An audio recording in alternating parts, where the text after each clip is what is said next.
To Poland, which is introducing a new child welfare program to encourage couples to have more children. Starting in July, families will receive a benefit of $129 a month for every second and subsequent child under the age of 18. Well, 3.7 million children are entitled to the payment, which will cost the government more than $5.5 billion a year. The government says it will pay for it with new taxes on foreign-owned banks and supermarkets, as well as a windfall from selling telecom licenses. But economists have heavily criticized the plan. They say it will impact the country's financial stability. Let's get more on this with TRT editor-at-large Craig Copetas joining us live from Paris. Craig, good to see you. Tell us a bit about these new measures. On the surface, they sound like a great idea. Well, on the surface, they do. You have similar programs throughout the European Union. In France, for instance, families are paid anywhere from 129 to 460 euros a month, depending on how many children they have.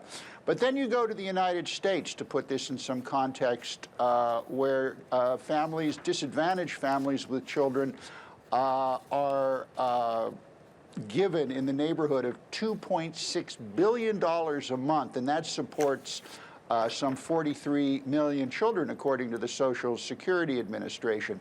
So these types of programs do exist globally, but the economists are correct. They're becoming less and less sustainable.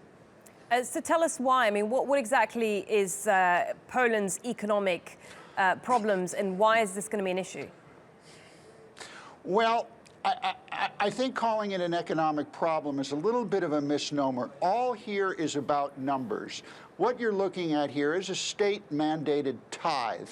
And unfortunately, generosity doesn't come cheap. These types of programs are indeed necessary.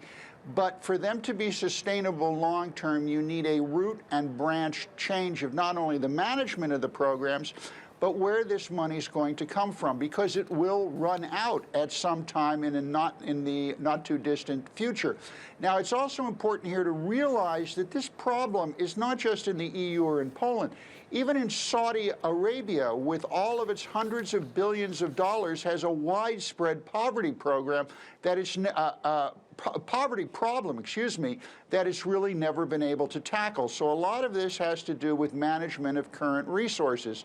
At the same time, in Poland, you know, no politician ever lost an election by promising a chicken in every pot. And that's what's going on here. Okay, Craig, many thanks for that. Craig Copetas there in Paris.